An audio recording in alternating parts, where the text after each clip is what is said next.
people or a hands-on demonstration or cooking class, but all of a sudden I got 15 in the first 2 days. And that was quite amazing to me. The other thing that was very amazing was that of everybody in this group, 97% of you are not Vegan Society members.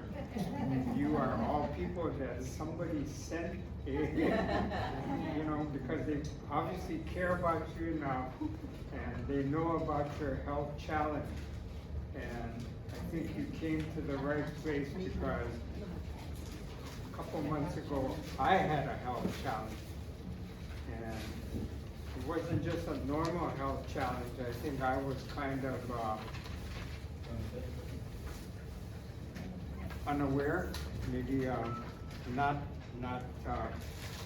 fully cognizant of what was happening in my body.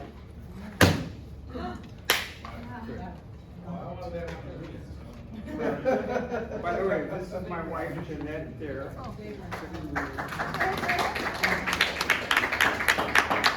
She has to eat what I make, but I still cook steak and chicken or whatever she wants. And for a lot of you, you are in that same boat, right? Some of you still have to cook for your spouse. They're regular. Not everybody, but I was led to do this diagram here, okay? Now, if you notice, this couple is standing on ground like below its primary fat, chicken skin, pork belly, no veg. All the way down, and you notice down here it starts getting a little bit sketchy, not filled in, because that's your past. That's when you grew up a long time ago. And for me, it would be Hostess Twinkies. And I ate a lot of Hostess Twinkies. I ate a lot of Butterfinger. I chewed a lot of Juicy Fruit gum.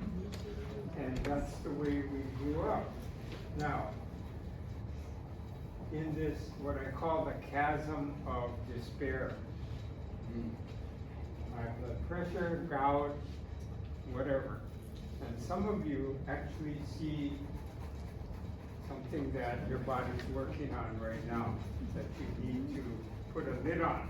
Otherwise, you may end up in here, and once you're in there, it's hard to get out. So, let me preface this whole thing also by saying that I am not a doctor. I am not a nutritionist. I am not, number thing. I know how to cook. I know how to cook healthy. But one thing I will do, if you stick with me, and this is hopefully going to go on for months. Vegan Society has agreed to sponsor this free for you guys as long as you want. Okay? So with that said, hopefully by you coming here, oh, that's cool. Yay. I like it. This will be your bridge of hope as you veganize your world. Now, the whole thing about veganizing your world, why I chose this was that whether you're Filipino, Italian, Japanese, whatever ethnic group, everybody has their comfort food, everybody has something that is, home to them. However, it's not the healthiest thing going on. So, what I'm going to show you tonight with this sample menu. Now, within this room, not everybody is on the same page. And I hear this a lot because I used to say it. I'm allergic to this. I'm allergic to that. Okay, let's see if we can't change our mindset a little bit. Instead of saying, I'm allergic to it, it doesn't agree with my body chemistry. That way we don't kind of put it out and say, well, I'm allergic to that too. Because within this room, there are all different degrees of tolerance and intolerance. For example, This particular product here, it said vegan soy chunks. If I rehydrate this and I flavor it properly, I can put it with some collard greens and make a vegan lao lao. I've actually done that. Tonight I'm going to show you products. This is the vegan soy meat. If you look at this, this is something that you might throw at your dog or cat. Pass this around. But if we rehydrate that in a liquid, within minutes it'll start to get soft, and not mushy soft, it'll be texturally soft. And you know, when I asked people when I was kind of going through the change in my diet, why they did not like health food or healthy food, they said the texture's bad. It wasn't so much the taste, the texture was bad, especially local people here. So this particular product is not the most exotic packaging in the world. And the name Butler Soy Sauce, you know, but no, this is like, your dog or cat might not even want to eat this. But when you hydrate this with liquid and some of the things I'm going to show you, this will turn into something that you can make anything. You could make a chicken Alfredo. You can make what's that Filipino dish with the peas, pork asante. Yeah, I'm gonna pass this around.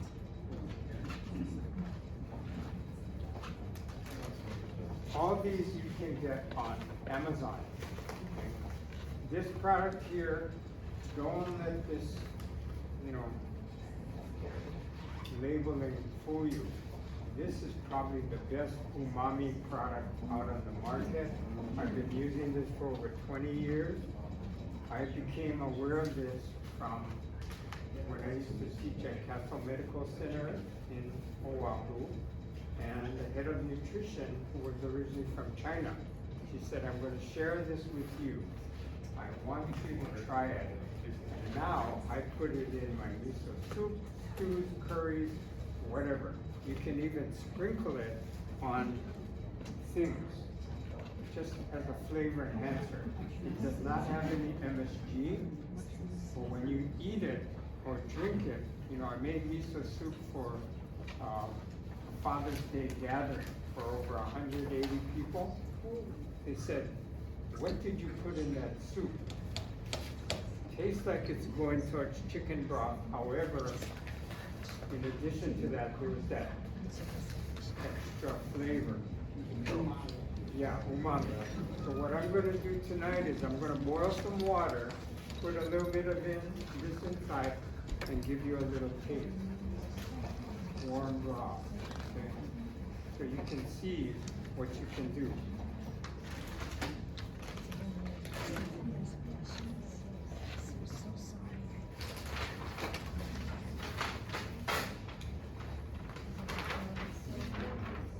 It helps to validate where I've come from and where did this stuff go?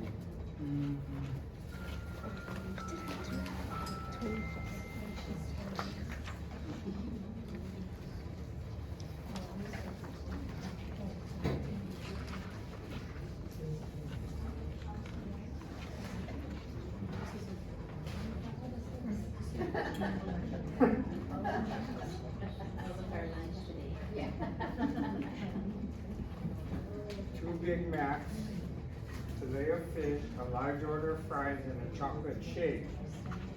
Okay, and coincidentally, my face is on the large shake. This is what I used to eat on a regular basis every time I stepped up at McDonald's. Yeah, she's going, no way. You know what? Imagine me eating 2 Big Macs, a fillet of fish, a large order of fries, and a chocolate shake in one sitting. And after I was done, this was in Chicago, I would walk down to my office on Michigan Avenue, and I would think, boy, that was a good meal. And I would think, my metabolism is high, that's why I can do this. But even though I wasn't showing it at that time, what was happening was going on the inside. And it was something that somebody pointed out to me. They said, you know, there's this lump on the back of your neck right here. And I said, it's a muscle. He said, no muscle, it's over there. And I said, no, it's a muscle, feel it, it's hard. He said, no, but the muscle doesn't protrude off the back of your neck like that. So I said, you better go to the doctor, but because the doctor didn't tell me to go to the doctor, I waited. But eventually, I got curious. So what I did was, I did go to the doctor. When I lived in Los Angeles, the doctor said, well, we gotta make sure that's not cancerous. Looks like a lipoma. So there I was on my stomach like this, and I heard this scraping and cutting, and he actually brought in 6 interns because he wanted people to see. You know, do you ever watch that Dr. Pill Popper? Yeah. You know, it's just like me on TV. Because when he pulled it out, he put it on the clamp and he held it in front of me and he shook it like that. And he said, look everybody, it looks just like a turtle. And it was this big, that thick, and it had a head, 4 feet, and a little tail. And it was milky white. And that was what they call a lipoma, fatty deposit. And that came out of my body. And I said, that is so gross. They were all laughing, but at my expense. Well, a couple of years later, I was feeling over here and I thought, hey, this feels like a golf ball right over here. Somebody actually hit a golf ball and landed in my body. Well, I went to the doctor, same thing. Got extracted like that. The third one was right in the middle of my back. It was a little bit like a little marble. The worst one, this one, because I couldn't bend forward, lie on my back, lie on my side. Every little movement caused me to just, scream and pain. Now, that could have also gone into my organs. But thank God for me it didn't. But there's a lot of people who are not that fortunate. And if I would say my blessings weren't like that, this is a picture of how I could have been amputated, heart blown out of my chest, and I wouldn't have known why. I remember going to the hospital a long, long time ago to visit a friend's uncle. He said, my uncle used to be one of the original people that played golf with Ted Makalena when Hawaii was just starting to get into golf championship. Well, we went to see this man and I noticed he had both his legs amputated at the knee. And I thought, how did he ever get in that condition where both legs got amputated? At that time, I didn't realize that, guess who was on the same track as him? It was me. Wow. Okay, so, last year, we spent 7 months in Waikiki, Airbnb. I was just telling Stephen back there, IHOP, raspberry iced tea, even with the straw. I downed 3 of them before my Wagyu beef burger came. Then I had one again with my Wagyu beef burger, and then the waitress wanted a bigger tip, so she gave me 1 to go. So within the course of several hours, I downed 5 large raspberry iced teas. And eventually I became addicted because when we moved back to Oahu, we went to Zippy's Siblings had the same thing, and I was so happy. So I did the same thing. But I didn't realize, you know, the doctor said, it's time for your physical, you're a year and a half overdue. So on February 25th of this year, I went to the doctor, and this is what came out of my blood test. Well, pretty much 1 year. Cholesterol, 280.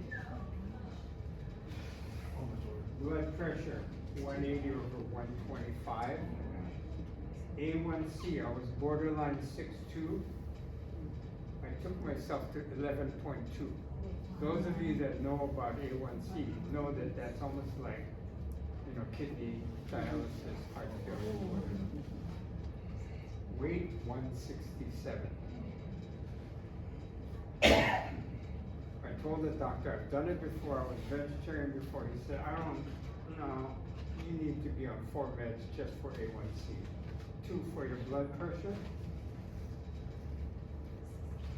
And I'm really going against my personal, you know, medical,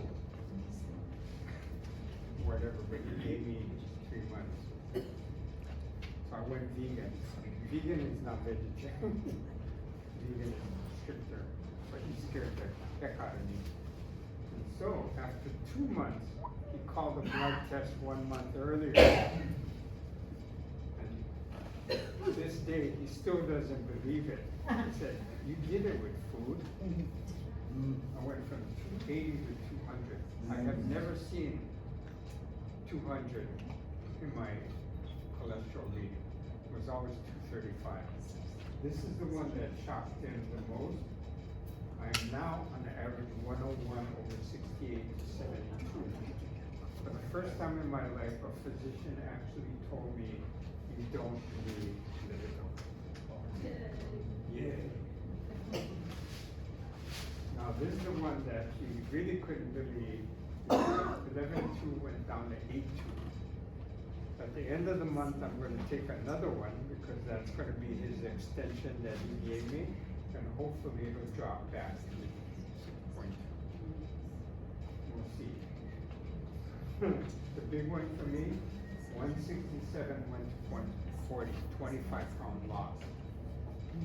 And I realized that because every morning I put on my pants fit tight, but as you know, you put in the wallet, you put in the cell phone, the pants start drooping. And it was in Costco, when I was pushing the cart, all of a sudden I feel like my pants is falling down. I had to shop the rest of the way with my hand in my pocket.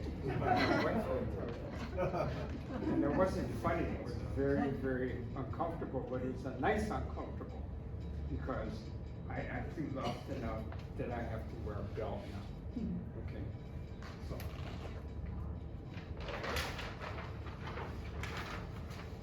What am I going to introduce you guys to today? Well, the butler sold, my girls went around. This is something that some of you already use, okay? If you have grown up with Best Foods, just as good. Tastes like. What is it called? Vegan. Some people say Veganize, some people say Veganize. It's worth it. Same company, but the grapeseed oil. Yeah, they do all kinds of variations on it. I buy the original. They have all different spin-offs now. And that's the closest tastes the best one. What's that? That's the closest tastes the best. Really? You know what? It's personal preference.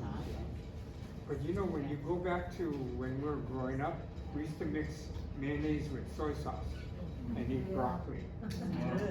And that was a local thing. We can do that now. We can eat beets with mayonnaise, like we did growing up. We can eat canned asparagus with mayonnaise, because you can do that.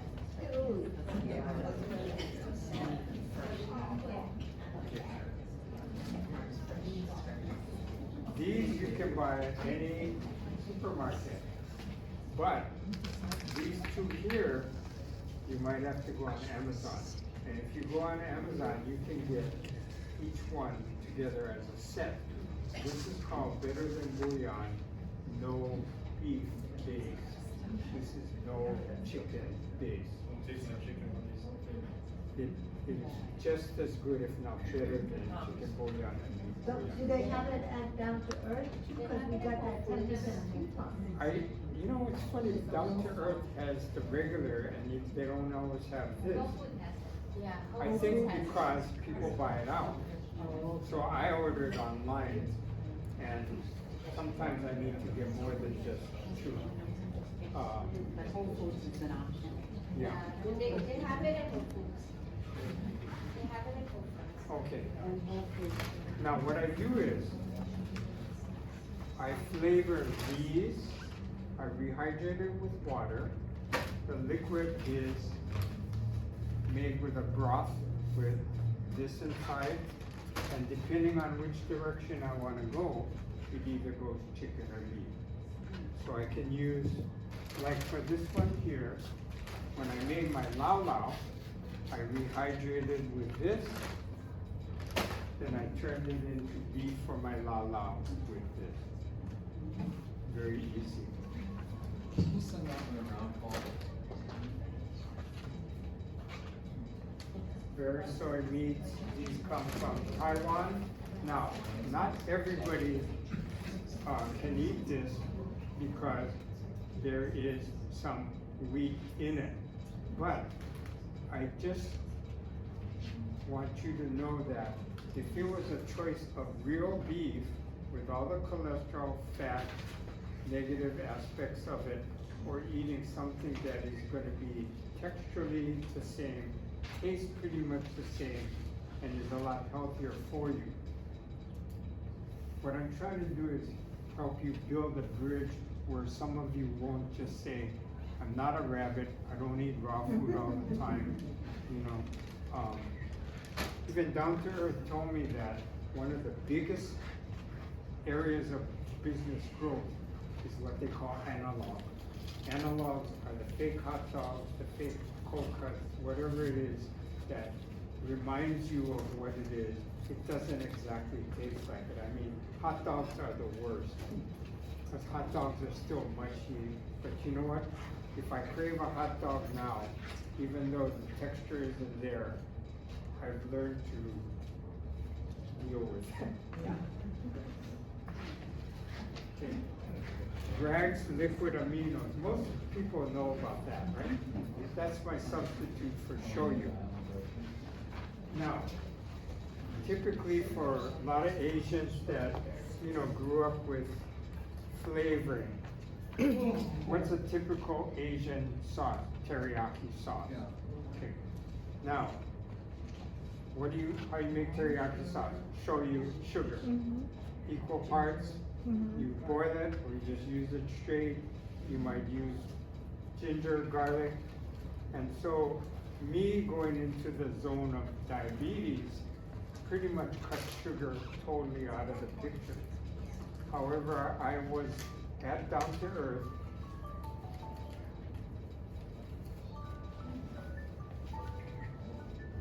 Is that mine?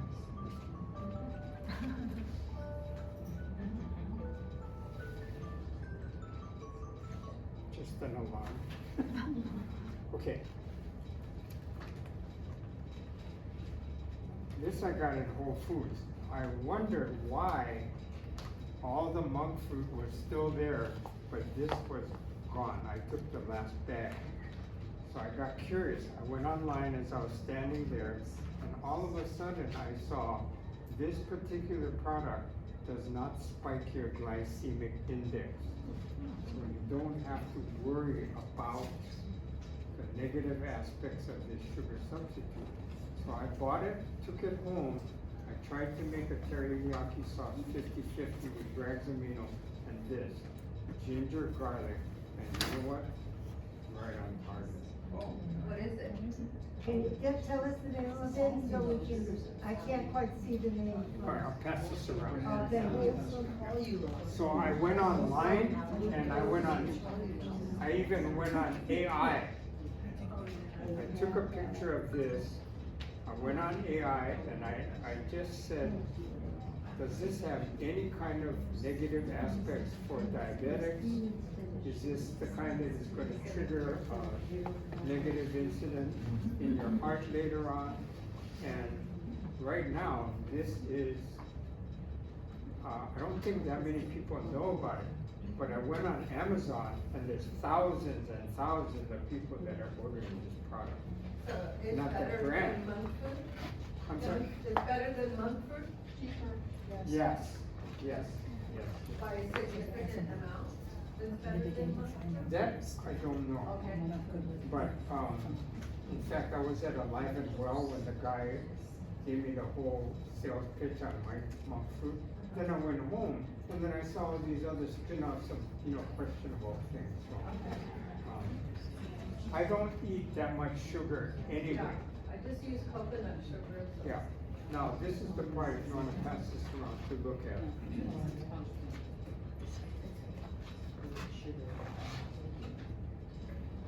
How many of you use Earth Balance instead of butter? No. See, not everybody, I'll tell you how diverse this room is. When I came here the last time, it was for Dr. Clapper's, speech, and I made the food and I brought plastic forks. But I didn't know plastic is not in the agenda for vegans. So I went to Goodwill and I bought hand-picked every one of these forks. Thank you very much. And I washed every one of them personally. Even bought this special container Oh. so they wouldn't get. Oh, now, that's right. There's a gentleman here that works for the recycling center, right? Recycling center. You can critique my paper products to see if they're kosher for recycling. Okay. Because I was aware that maybe some of the products I bought for serving you folks weren't kosher. But now I know they are. Okay, I'm gonna get right to it, and because we went from hands-on to demo, I had to restructure my mind totally because as I was restructuring my mind, the count went up. And because of that, I almost cut the menu. But I decided let's serve every one of these things to you guys tonight.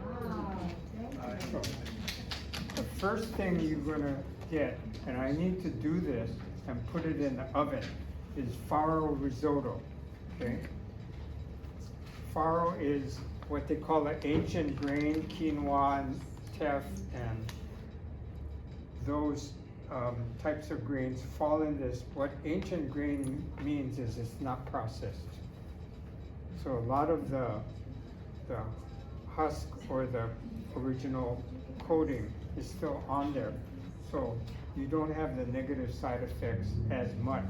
Some people cannot eat it, however, the majority of you will be able to. This particular dish is one I created, and it has two kinds of cheese that are vegan. Violife cheese. Those cheeses are, to me, the best closest substitute. This is my favorite cheese for grilled cheese sandwiches. Smoked provolone. When I could eat bread, now I can't eat bread, so too bad. But this is great. I'm using this in the risotto tonight. And what's gonna happen, this is a combination of oat milk and mushroom seasoning to taste, okay? And this is gonna be a good example, and I said to taste because originally I had a half pan of this when the count was lower. All of a sudden, this is the amount I have to make to feed you. I think you'll get a good portion of this now. So, this has kabocha pumpkin. and it's been just parboiled. This is edamame.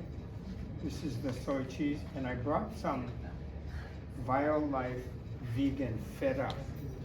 So I'm adding the feta in here too. And this is king oyster mushroom. Excuse me.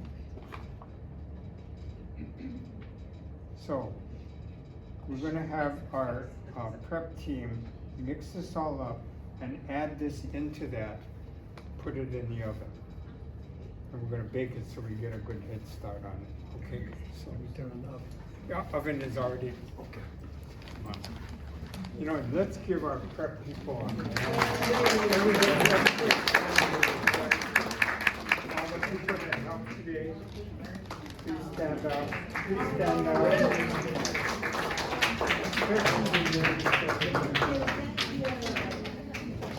They chop vegetables, they chop whatever, and they did it according to my spec. Okay, I'm gonna oh. Now, something else happens when you have this kind of a gathering, that you have to do things a lot differently. So, this here is the curry chicken salad. And I use this as an example. I've been teaching cooking classes for a long, long time. And I figured, if I can teach special ed kids and at-risk kids at Farrington High School, I can teach you.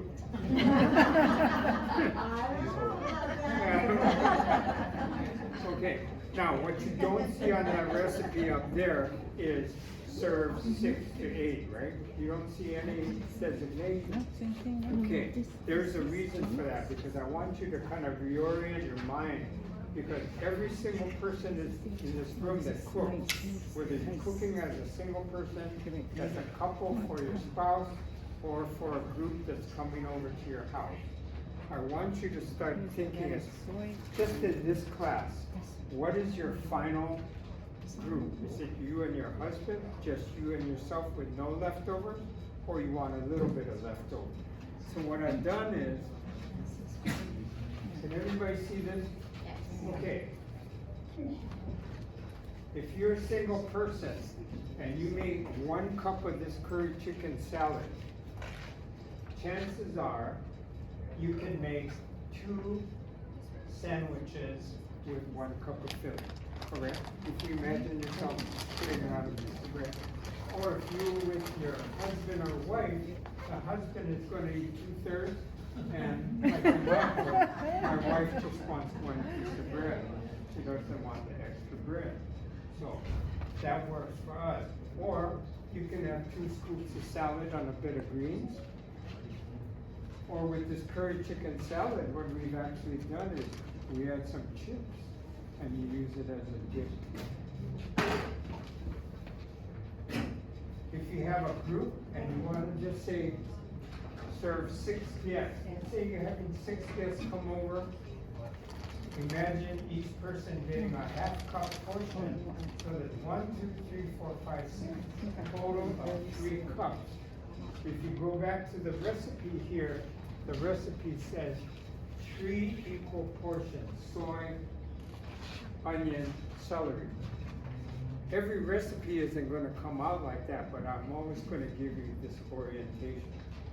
So basically what the ladies did for me today, they did equal portions of the soy, celery, and onion. What I had done at home was I put this in water, rehydrated it, and then soaked it in this mushroom seasoning, put it in a Ziploc bag, and froze it. Okay. Some of you that still are on the fringe, for example, good example. How many of you like to have good old-fashioned Simon with char siu in it? I made, you know the char siu mix, you can buy it in the package or you can buy it in a bottle, right? I think that when I was eating it, the bottle one was better because it was gooey and it had all that chemical inside. So, I took this product and I rehydrated it in this, and then I put it in the packet of the red dye, all that stuff, and I made tar too. And I put it in the freezer. Every time I want salmon, I take it out, I slice it up and throw it in. Can you tell? No way. No way. Because the flavor was there, the texture was there.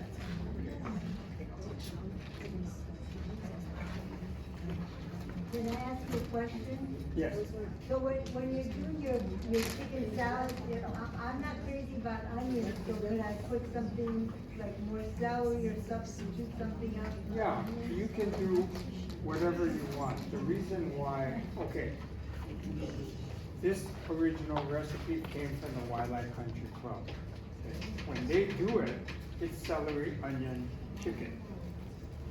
They bake the chicken, slice it up, and then they combine it, and then they serve it to you in a half solo papaya and charge you $26. And you get to see cocoa head. But just straight through 6. Okay. Yeah. Just gonna leave it with this. Chef, is the dye that they use in the char siu and on the red hot dog, is that actual red dye #5 or is it a natto? No, it is not a natto. I wish Not it yet. was. I won't They're not gonna tell you what announce, you yeah. just said, but it is, I wish they would do that, but no way. No way. Okay. So, is it not good for you to eat onion? I get an aftertaste, you know, I get a sort of tummy when I have a lot of onions, especially raw onions, like if they're cooked. Well, maybe the ingredients will cut the taste. It won't be that bad. Someone just asked me today, I think it was you, yeah, how do you prevent from crying when you cut onion? You know why you cry when you cut onion? Because onion is made of these little cells that are all joined together, and when you run a knife through it, you're tearing the cells. And when you can tell, when you cut that knife, you're cutting millions of these cells, and what it does is releases that pouch of in the air. So what I do is, I just turn on my cold water, I run it underneath.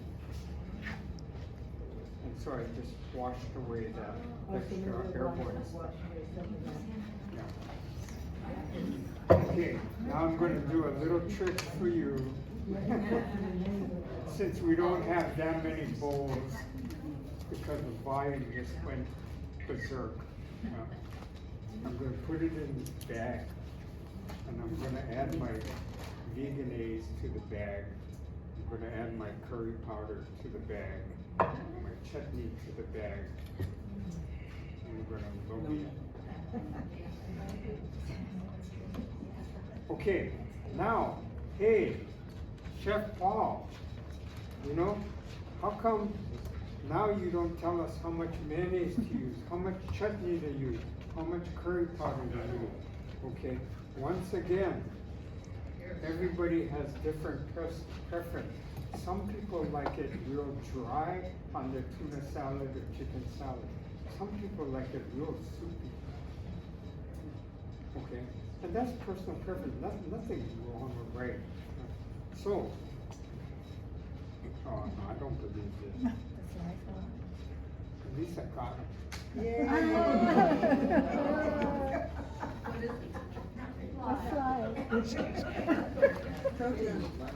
learned this from my mother. We used to have people from mainland visiting a lot of times, and my mother would cook this sukiyaki, and there would always be a fly coming in the kitchen bar. All of a sudden, you know, this nice sukiyaki is cooking in front of our guests. All of a sudden, my mom would come on. And then next thing you hear was the garbage disposal. So, I got him. Okay, now it's time for an infomercial while I wash my hands. Kathy, can you come up because you're a longtime Vegan Society member? No, I'm sorry. Marianne? Yes. I asked Marianne to come up because one of the challenges of evolving into this healthy eating regimen is, can I continue this, or what are some of the challenges? So I asked Marianne to come up and give her testimony of how it's been, how she can encourage you to extend. Okay. All right. I think as many of you can put here the have found, Veganize you in know, that bag. your eating path has been a journey. Mine has definitely been a journey. I grew up on a farm in Wisconsin. So it was a lot of meat, a lot of cheese, a lot of dairy, you know, and a lot of my relatives still eat that way. And so it was always, you know, this is what you ate, this is what you did. And then, when I was in my 20s, I started experimenting, eating different foods, trying to figure out what was out there. And I went and did a retreat, and it was macrobiotic. And I was like, ooh, this is really different. Okay, let me try that. So I got home and I said, well, I'm not sure I can do the whole macrobiotic thing because it was very, very different. But I said, let's go vegan. And I was dating my husband at the time. And so we went vegan and started to do that. And got married, had our kids. And we're still trying, you know, we're in Wisconsin trying to make it work. And,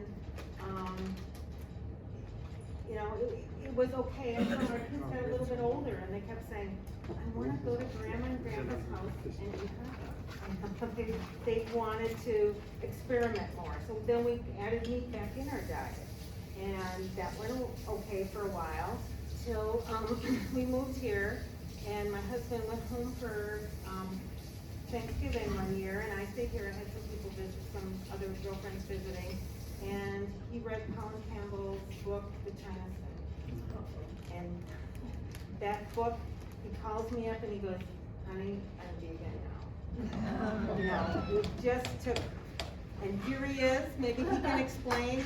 I just got to the point where you read Colin Campbell's book and called me and said, I'm vegan now. On Thanksgiving Yeah. at my brother and sister-in-law's house. So what about that book? Made you change your, Oh, it was pretty good. It's pretty convincing. well, can you give them? Well, it's got all the science behind. John's a chemical engineer, so he's always like using the other side of his brain that, you know, I generally use. But he was just always about the facts and the science, and that book has just got a lot of science. And to sum it up, the book talks about Colin Campbell and a group of researchers went to China where they keep enormous amounts of data on every little village, and people didn't move around very much. So they could follow and track what was going on in each village. And if a village had a certain, you know, had a cancer or had this certain disease going on, they could trace what the people were eating, what was going on in that village. And so it was very convincing that you could, especially with dairy, you could turn on cancer cells. You could turn them on and turn them off. So if you're somebody who wants to see the science and wants to see why a plant-based diet is better for you, read Colin Campbell's The China Study. It's really pretty smart. And we became vegan after that, and it's been 18 years, and we're, you know, we're He did still his vegan. postgraduate work in the Philippines, trying to figure out why kids were getting liver disease. Kids were getting liver disease in the Philippines, so he did his postgrad work in the Philippines and trying to figure out why are kids getting, young kids getting liver disease. And it turned out it was the wealthy kids that were getting liver disease, but not the poor kids. So you guys know. So why were the wealthy kids getting liver disease and the poor kids weren't? Well, it turned out the wealthy kids could afford milk, and the poor kids could not afford milk. So it was the milk that was the issue. When you say liver disease, are you talking fatty liver or are you? No, I think it was, Like I can't remember hepatitis? if it was cancer, I think it was liver cancer, or, I don't know, you have to read, I can't remember what kind of liver disease it was, but it wasn't fatty liver, it was not fatty liver. What about like almond milk or all those extra different? No. types Well, of no, it was the milk? protein in the milk, Yeah, it was the casein, casein. the Turned out to be the protein in casein. dairy milk. It was dairy milk causing it. And so I think, you know, that just kind of shows how our, over the 18 years, we've always been researching and looking at what's the latest, you know, what, you know, these meetings are great. I mean, they were really, before the pandemic, when we had wonderful speakers here that just could, you know, we could ask questions to, and, you know, we just keep going by following the research, you know, Dr. Krieger, Esselstyn. saw Dr. Esselstyn, his brother had heart disease, and they wanted to do a bypass. Yeah, they wanted to do surgery on him, and instead I said, Derek, let's go see Dr. Esselstyn. So we went to Cleveland Clinic, You want this bottle? and he totally changed his diet. And his blockage went from, my brother's blockage went from 80-something percent to 60-something percent. So we never did get surgery. Still, yeah, doing really, really well. 10 years. Yeah, has had no surgery. Right, I got a heart attack. And, but, yeah, and we were on this diet, you know, for 4 years, and then we switched to Dr. McDougall's. John knows he has a family history of heart disease, so we followed more McDougall and the really low fat, like we don't use Veganize, we make our own mayonnaise, you know, we're. I can't eat any fat, so I mean, after I got the heart attack, I called Esselstyn, he said, well, you were eating nuts and avocados, you can't do that. Yeah, No so oil, he's gotta zero follow a fat. real strict diet. So I've gotta be a So real we do have some motivation, but I said, just keep on being curious, you know, just keep on looking what's out there, looking at the research and being curious about what you're putting in your body, and I think those are the best ways to, you know, it doesn't seem like it's been 18 years.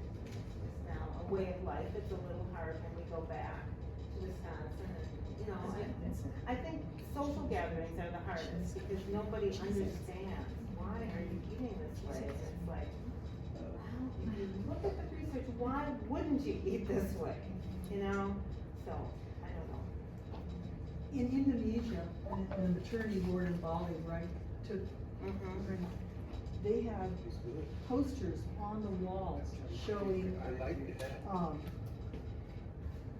kids suckling off of a cow with the international no symbol drawn across, and right next to it, a human suckling a calf with an international no symbol on it.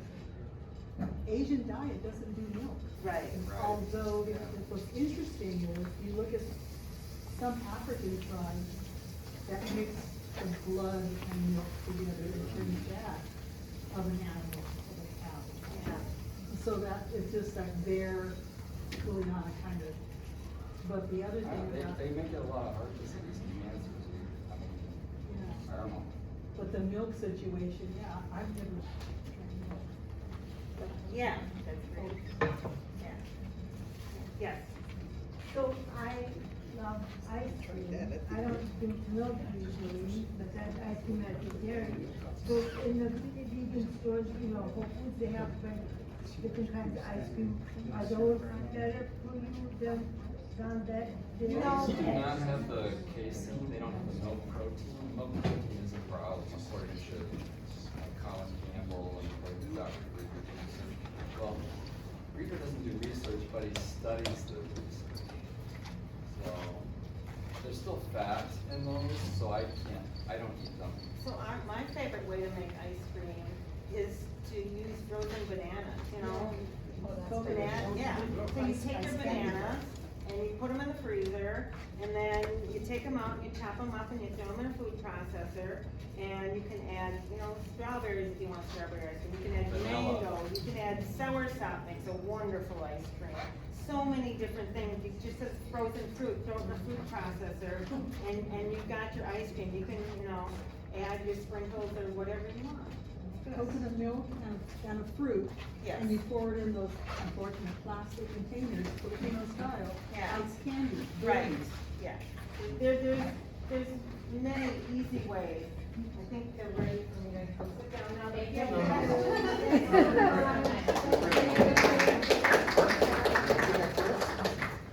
And especially if anybody wants to know how to make their diet, you know, like low fat or restricted heart disease.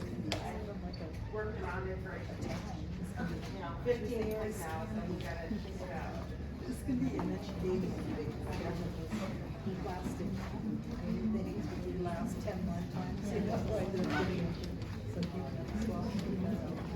Yeah. Kids probably have some. Right.